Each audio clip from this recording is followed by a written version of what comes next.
విద్యార్థులపై పోలీసులు దాడి చేస్తుంటే ఆ వీడియోలు కూడా చూసే తీరిక లేని చీఫ్ జస్టిస్ ఆఫ్ ఇండియాని నల్సార్ యూనివర్సిటీ స్నాతకోత్సవానికి పిలవద్దు అని చెప్పి విద్యార్థులు డిమాండ్ చేస్తూ ఉన్నారు సార్. నల్సార్ వీసీకి అలాగే రిజిస్ట్రార్కు విద్యార్థులు ఒక లేఖ కూడా రాశారు.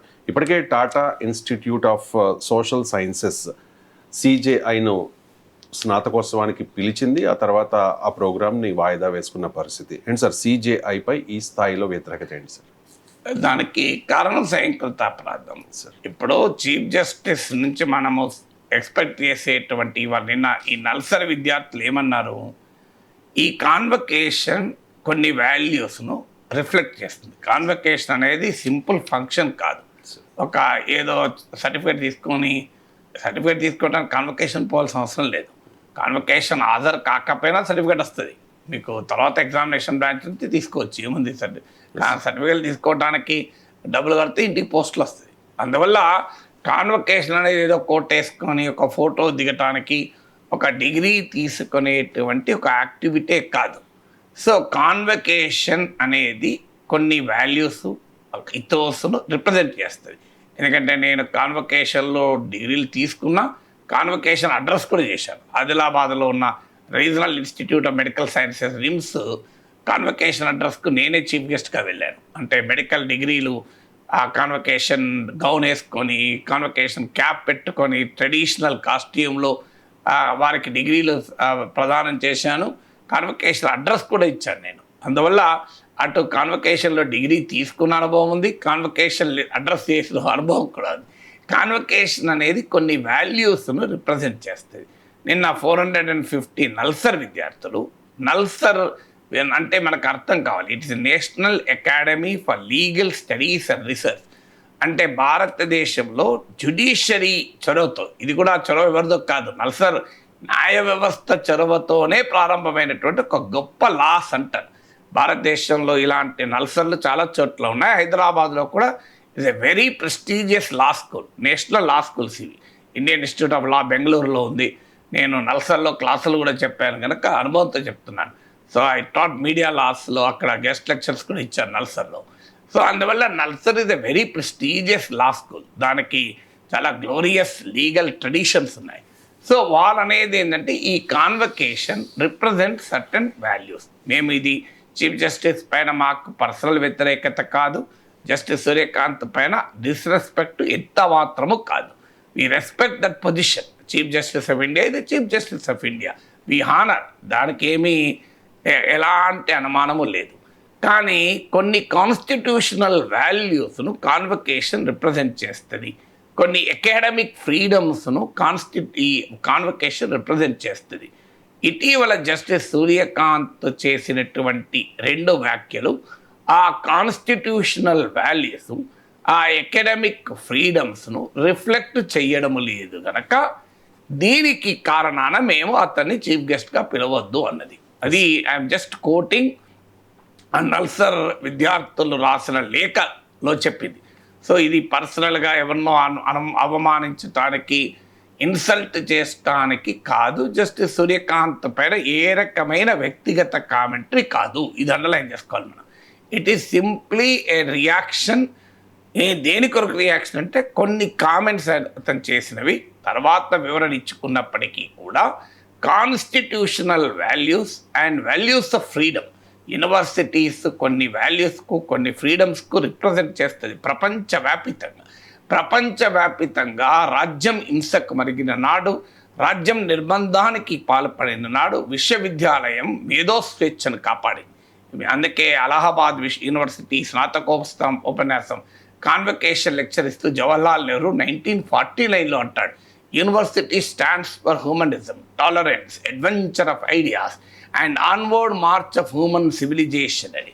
అంటే విశ్వవిద్యాలయాలు స్టాండ్స్ ఫర్ హ్యూమనిజం, మానవత్వానికి, సహనానికి, ఆలోచనల వ్యవహారాన్ని రిప్రజెంట్ చేస్తాయి. పురోగమిస్తున్న నాగరికతకు విశ్వవిద్యాలయాలు కేంద్రాలుగా ఉంటాయని యూనివర్సిటీస్ గొప్ప లక్ష్యం చెప్పారు. సర్వేపల్లి రాధాకృష్ణన్ తన హైయర్ ఎడ్యుకేషన్ పైన ఇచ్చిన రిపోర్ట్లు అంటాడు, universities are the commanding heights of intelligentsia అంటాడు. అంటే అత్యున్నత మేధో శిఖరాలుగా విశ్వవిద్యాలయాలు వెలుగొందుతాయని. మీకు Kothari the destiny of India is being shaped in the classroom అన్నాడు. అంటే దేశ భవిష్యత్తు తరగతి గదిలో నిర్మితమవుతుందని కొఠారి కమిషన్ అంటే ఆ తరగతి గది యూనివర్సిటీలో ఎలా ఉంటుందనడానికి Sarvepalli Radhakrishnan they are the commanding heights of intelligentsia అన్నాడు. అంటే మేధో సంపత్తికి అత్యున్నత శిఖరాలుగా విశ్వవిద్యాలయాలు ఉండాలి అన్నాడు. ఎందుకంటే యూనివర్సిటీస్కి ఉన్న రోల్ అది. హెచ్జి వెల్స్ అనే ఒక రచయిత అంటాడు, the history of human civilisation the race between education and catastrophe అంటాడు. The history of human civilisation ఇది race between education and catastrophe అని. అంటే మానవ నాగరికత చరిత్ర విద్యకు వినాశానికి మధ్య పరుగు పందము లాంటిది అంటాడు. సో అందువల్ల యూనివర్సిటీస్కు ఆ పబ్లిక్ ఇంటలెక్చువల్ రోల్ ఉండాలి, యూనివర్సిటీకి ఆ సోషల్ క్రిటిక్ రోల్ ఉండాలి. మీకు ప్రపంచవ్యాపితంగా వియత్నాంపై అమెరికా వారు చేస్తే అమెరికాలోని విశ్వవిద్యాలయాల విద్యార్థులు ఉపాధ్యాయులు రోడ్ల మీదకి వచ్చి పోరాడారు. ఇటీవల కాలంలో 50 అమెరికన్ యూనివర్సిటీస్లో మీకు పెద్ద ఎత్తున విద్యార్థులు పాలస్తీనా హక్కుల కొరకు అమెరికా ప్రభుత్వ విధానానికి వ్యతిరేకంగా నిలబడ్డాడు. మీకు నామ్ చామ్స్కీ లాంటి, అమర్త్య సేన్ లాంటి లెజెండరీ ఇంటలెక్చువల్స్ ఇవాళ MIT, హార్వర్డ్ లాంటి విశ్వవిద్యాలయాల్లో ఉన్నారు. స్టీఫెన్ హాకింగ్ లాంటి ప్రపంచ ప్రఖ్యాత శాస్త్రవేత్త యుద్ధాలకు వ్యతిరేకంగా విశ్వవిద్యాలయాల రోడ్ల మీదకి వచ్చి నిరసన తెలిపారు.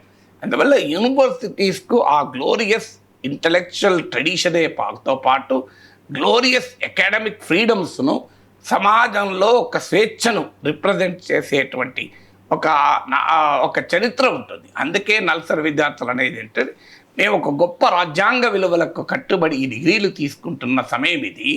ఒక గొప్ప స్వేచ్ఛాయుత భారతీయ సమాజంలోకి న్యాయాన్ని అందించడానికి వెళుతున్న ఒక శుభక్షణాన ఈ వ్యాఖ్యలు మమ్మల్ని నొప్పించాయి. ఆ వ్యాఖ్యలు ఏంటివి? 2 వ్యాఖ్యలు.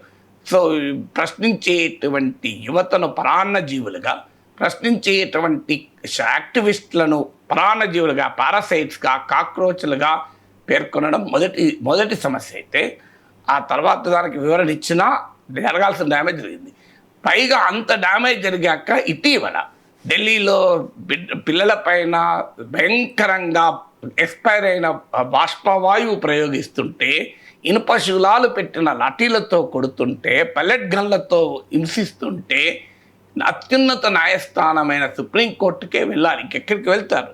ఎందుకంటే ఫండమెంటల్ రైట్స్కు గార్డియన్ సుప్రీంకోర్ట్ ఆఫ్ ఇండియా, భారతదేశ రాజ్యాంగంలో అత్యంత పవిత్రమైన ప్రాథమిక హక్కులకు సంరక్షకురాలు సుప్రీంకోర్టు.